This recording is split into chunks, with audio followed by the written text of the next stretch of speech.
You know that very specific, inevitable moment when the seasons just start to turn? Oh, yeah. Like the temperature drops maybe a few degrees, the air gets a bit crisper, and suddenly everywhere you go, you just hear this symphony of coughing. Right, it's everywhere. You start feeling that deep, creeping fatigue. Your throat gets a little scratchy. And if you're like most people, I mean, you immediately rush to the nearest pharmacy, right? You grab the highest dose bottle of zinc pills you can find, you swallow a huge handful, and you just sort of hope for the best. It's the universal modern reflex. Yeah, but here is the really uncomfortable truth and what we're going to get into today. Your body isn't absorbing, like, almost any of it. No, it really isn't. I mean, we treat human biology like it's a simple vending machine transaction. Right, put the coin in, get the snack. Exactly. You put the vitamin in and, health is supposed to just pop out. But human digestion is profoundly more complicated and, frankly, far more hostile than we give it credit for. So welcome to today's deep dive. Today, we are moving past that myth of just, blindly swallowing vitamins. We are looking at this fascinating clinical document that details the microscopic, highly intricate biological obstacle course of cellular absorption. It's a really incredible process. It really is. So we are focusing on the intracellular mechanics of zinc and immune resilience. And our mission here is to completely shift how you, the listener, think about your health. It's about how to give your cells exactly what they need rather than accidentally fighting your own biology. Because, as the source material points out, gross intake does not equal cellular uptake. Right. The sheer volume of a mineral that you just drop into your stomach, it has surprisingly little to do with what actually crosses the cellular threshold. And that threshold is where it's actually needed to, halt a viral replication. Okay, so let's unpack this, because we have to start with the most pervasive myth out there. The megadosing. Exactly. The idea that blasting your system with like 60 to 100 milligrams of isolated over-the-counter zinc is this ultimate biological shield. Because when you actually look at the mechanics, it seems like doing this often makes people feel significantly worse. Why is that? Well, it fundamentally misunderstands the highly regulated environment of the human gut. Okay. When you drop this massive, highly concentrated payload of an isolated mineral right into your stomach, your body basically perceives it as a sudden systemic imbalance. Like a threat. Kind of, yeah. Yeah. It panics. Unabsorbed zinc actually pulls water into the intestinal tract, which is why the immediate side effect for so many people is just severe gastrointestinal distress and nausea. So you take a pill to feel better and you just end up nauseous on the couch. Exactly. And ironically, most of that zinc is just rapidly excreted anyway. Yeah. But the real danger isn't even just that it's ineffective. What is it then? It's that it causes collateral damage. Flooding the system with that much isolated zinc actively depletes the body of other essential trace minerals, particularly copper. Wait, hold on. Why would taking zinc make copper disappear? That seems crazy. I know, it sounds counterintuitive. But minerals actually compete for the same absorption pathways. Oh, really? Yeah. So when you flood the intestines with zinc, the gut lining produces this binding protein to manage this sudden overload. Right. But the catch is that protein binds to copper much more aggressively than it even binds to zinc. Wow. So it basically traps all your dietary copper inside the intestinal cells, which then just naturally shed and leave the body. Wait, so by trying to armor up with one mineral to fight off a cold, we're accidentally leaving the back door wide open by starving the body of another entirely different mineral. That's exactly what's happening. It's like buying this massive high-tech security system for your house, but then you totally forget to pay the Wi-Fi bill. The cameras are installed, but the entire network is just down. That is a brilliant way to conceptualize it. The true biological challenge is not the raw tonnage of the mineral you take. Right, it's not the amount. No, the challenge is the logistics. Like, how do we safely and effectively transport that mineral across the intestinal barrier and get it into the actual defense cells? To visualize this for you guys listening, think of your body as this ancient, massive, impenetrable stone fortress. I like this metaphor. Right. So inside the fortress walls, you have an army of elite security guards. In biological terms, these guards are your white blood cells, the neutrophils, the macrophages, the natural killer cells. Frontline defense. Exactly. They patrol the walls, they are incredibly vigilant, and they are ready to fight off invaders. But of course, an army is only as effective as its communication grid. Right. Imagine if all those elite guards suddenly just lost their two-way radios. If there is a breach at the southern gate, they have like no way to call for backup. They're totally blind. They become isolated, disorganized, and easily overwhelmed. So in this biological fortress, intracellular zinc is the two-way radio equipment. It is the literal communication network they use to coordinate a systemic defense. So, swallowing those massive, poorly formulated zinc pills on an empty stomach, it's the equivalent of basically dumping a pile of broken plastic radios right outside the massive stone walls of the fortress and just crossing your fingers that the guards somehow figure it out. Which, of course, they cannot do. Obviously. A proper clinical approach really means delivering high-quality, fully charged radios directly into the hands of every single guard exactly when the pathogen breaches the perimeter. So let's follow that fully charged radio inside the cell. Okay. Because once zinc successfully crosses that cellular membrane, what is it mechanically doing? I mean, I read in the source documents that zinc is a structural and catalytic component in over 300 separate enzymes in the body. Yes, over 300. Like 300 different biochemical pathways rely on this one specific metal. Its ubiquity in human biology really cannot be overstated. But regarding viral defense, we really have to look at its role as a critical signaling molecule. Yeah, signaling how? Specifically, how it governs the development and the activation of T lymphocytes. And this maturation process, it happens in a very specific location. The thymus gland. Exactly, the thymus gland, which just sits right behind your sternum. And this detail was entirely new to me, honestly. If your cells are deficient in zinc, the thymus gland literally shrinks. It physically atrophies, yes. Like, we are talking about a microscopic trace mineral deficiency causing a physical, visceral organ in your chest to atrophy and shrivel up. And when that happens, your production of these vital T cells just plummets. It really forces us to remember that microscopic processes have gross, large-scale physiological consequences. Yeah, no kidding. Apoptosis, which is programmed cell death, it actively increases in the thymus without sufficient zinc. But, producing defense cells is really only the first half of the battle. Because there's the cleanup, right? Right. We also have to manage the aftermath. When your immune system attacks a virus, it utilizes these highly reactive oxygen species. They're like effectively chemical warfare inside your body. That's a great way to put it. And that creates a massive amount of collateral damage, which we know as oxidative stress. So the cellular battlefield is just left covered in toxic wreckage, like free radicals bouncing around, damaging all this healthy tissue. That is the exact mechanism, yeah. Free radicals are essentially molecules missing an electron. So they violently rip electrons from your surrounding healthy cells, causing this whole cascade of destruction. Yikes. And here's where zinc performs its second major, yet entirely different function. It is a foundational building block for an enzyme called superoxide dismutase. Superoxide dismutase. Okay, let me think through this. If the zinc we talked about earlier is the communication network, like the radios coordinating the attack, then this enzyme. It sounds like it acts as a neutralizing force. Very much so. So is it essentially the hazardous waste cleanup crew? Like they come in after the battle to decontaminate the environment. That is a perfect analogy. Superoxide dismutase is an antioxidant enzyme. Its entire biochemical purpose is to safely donate electrons to those volatile free radicals, basically neutralizing them before they can shred your cellular machinery. Oh, wow.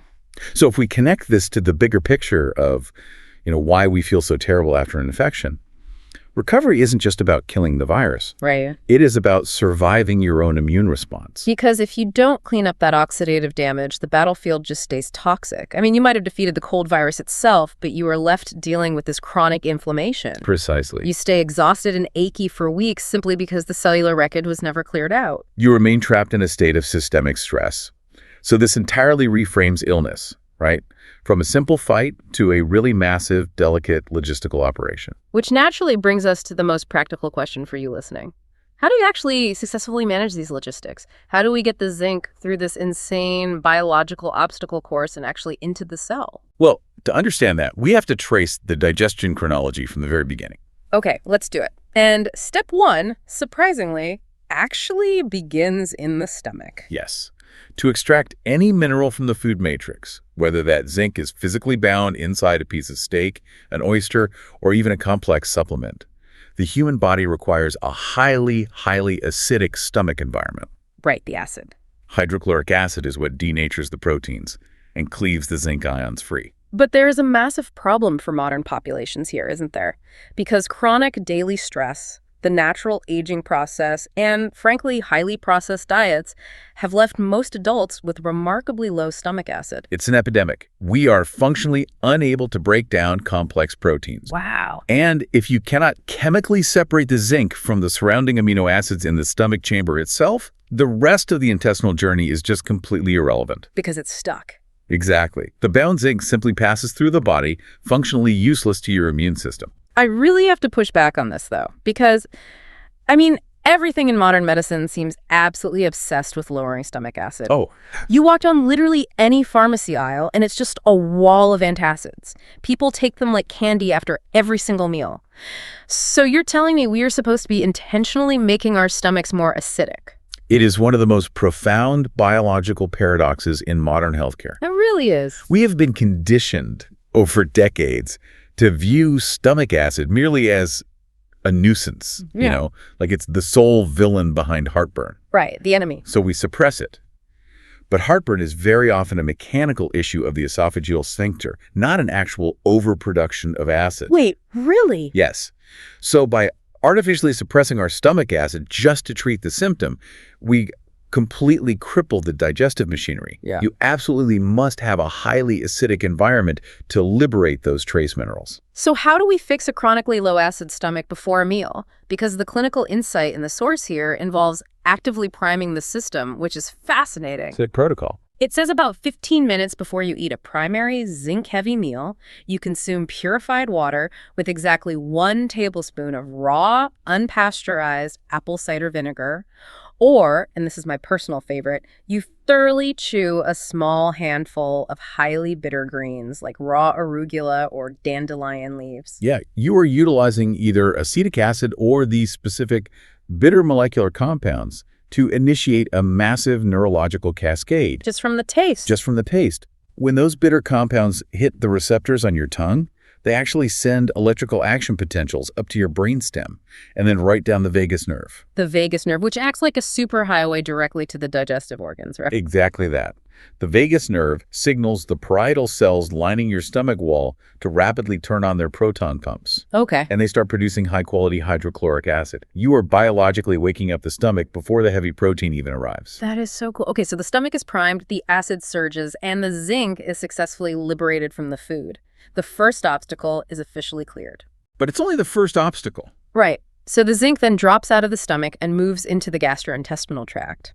But almost immediately, it walks into a massive biological trap. A very common trap, built by foods that we generally revere, actually. Yeah, we are talking about phytic acid. Phytic acid? Which is described in the sources as an incredibly aggressive anti-nutrient. And the irony here is just mind-blowing, because you find it heavily concentrated in plant seeds, unsoaked whole grains, legumes, and nuts. Basically the exact staples of a standard health-conscious diet. Right. And while those foods certainly contain valuable fibers and macronutrients, their molecular structure poses a severe threat to mineral absorption. Why is that? Well, phytic acid molecules are structured with 6 negatively charged phosphate groups. Okay. They are highly electronegative. And zinc, as we know, is a positively charged ion. Yes. So when phytic acid encounters zinc in the liquid environment of your gastrointestinal tract, the physics are basically unavoidable. It's just magnets. Exactly. It acts like a powerful rare earth magnet. The negatively charged phytate rapidly seeks out the positively charged zinc to stabilize itself. And they just snap together, forming this permanent insoluble complex. It essentially slaps a pair of chemical handcuffs onto the zinc. Chemical handcuffs that your human digestive enzymes are completely incapable of breaking apart. Oh, wow. Yeah, the zinc is permanently locked up, and it is ushered right out the exit door, totally unabsorbed. So what does this mean for you, the listener, who's trying to build a resilient immune system? I could be spending a premium on high-quality wild-caught oysters or taking a top-tier zinc supplement, but if I eat a giant bowl of unsoaked oatmeal right alongside it, they completely cancel each other out. They biochemically neutralize each other, yes. That is wild. It really forces us to completely reevaluate how we define a healthy meal. We are so conditioned to look at ingredient lists in total isolation. Right, like treating it as a checklist. Exactly. Saying, well, this food has zinc and this food has fiber, so eating them together at the same time must be great. But it's not. No, because human digestion is a chemical crucible. It is all about the interactions between those compounds. Which is why the practical application here is strict dietary separation. Yes, separation is key. The rule is, if you are consuming a high-zinc meal or utilizing a supplement, you must keep it physically separated from high-phytate foods by at least a 2-hour window. Like, do not take your zinc alongside a heavy black bean salad or a handful of raw almonds. Timing is the ultimate lever here. By creating that 2-hour temporal buffer, you allow the liberated zinc to actually navigate the intestinal tract and cross the barrier into the bloodstream. Without getting ambushed. Right, without being hijacked by the phytic acid magnets. Okay, so the obstacle course continues. We've bypassed the low-acid stomach by using bitter greens to trigger the vagus nerve. Check. We've evaded the phytic acid handcuffs by carefully timing our meals. Check. And the zinc has successfully crossed the intestinal wall and is finally floating in the bloodstream. So the guards have the radios, right? We're protected. Well, not quite. You are standing right outside the fortress at this point, but you have not yet breached the final and really the most literal barrier. Which is? The cellular wall itself. Ah, the lipid bilayer. The lipid bilayer. Every single cell in your body is surrounded by this membrane. And it is constructed of hydrophilic or water-loving heads on the outside and a thick core of hydrophobic or fat-loving tails on the inside. So it's like a highly selective fatty shield. Exactly. And as we established earlier, zinc is a positively charged ion. Which is the critical flaw in this final step. Yeah. Because of the electrochemical reality of that fatty core, a positively charged water-soluble ion cannot simply push its way through the lipid bilayer. It just can't get in. No, it is naturally repelled. It literally bounces right off the membrane. Okay, so let me picture this. The zinc is standing on the front porch of the immune cell. It has the critical communication equipment. It is knocking on the door, but the cell cannot let it inside because the zinc just doesn't have the right biochemical key. That's exactly it. It requires a biological door opener. And what is that? In clinical pharmacology, this mechanism is known as an ionophore. Ionophore. Right. An ionophore is a very specific type of molecule that can actually locate the positively charged zinc ion in the bloodstream, bind to it, and physically encapsulate it. Oh, so it creates a disguise. It really does. It wraps the zinc in a lipophilic or fat-soluble outer ring, so it completely masks the electrical charge. That's brilliant. And once it's disguised as a fat-soluble molecule, it can seamlessly slide right through the lipid bilayer and deliver the zinc directly into the cytoplasm of the cell. Where it can finally halt the viral replication. Exactly. And what is truly remarkable to me here is that we don't even need a prescription for these ionophores. No, not at all. They just exist naturally in our food supply. Like Yeah. 2 incredibly powerful natural dietary ionophores are readily accessible to everyone.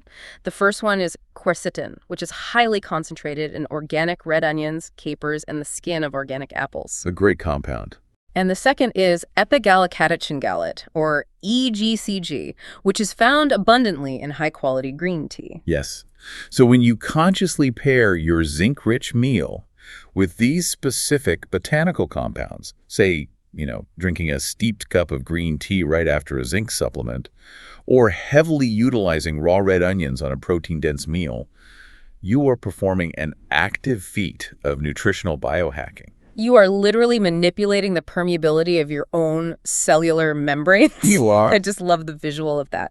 Taking a zinc supplement alongside a cup of green tea is essentially handing the mineral a VIP access badge. That's exactly what it is. It lets the zinc completely bypass the biochemical security and just walk straight into the control room. And if we look at the clinical lexicon used in these sources, this is how you biologically defend your fortress. It's how you maintain your immune system and protect yourself against a virus utilizing a foundational mineral. Right. You forcefully drive the defense right where the battle is actually being fought, rather than just, passively hoping the mineral casually drifts into the cell. It is a complete paradigm shift for anyone listening who really wants to take their health seriously.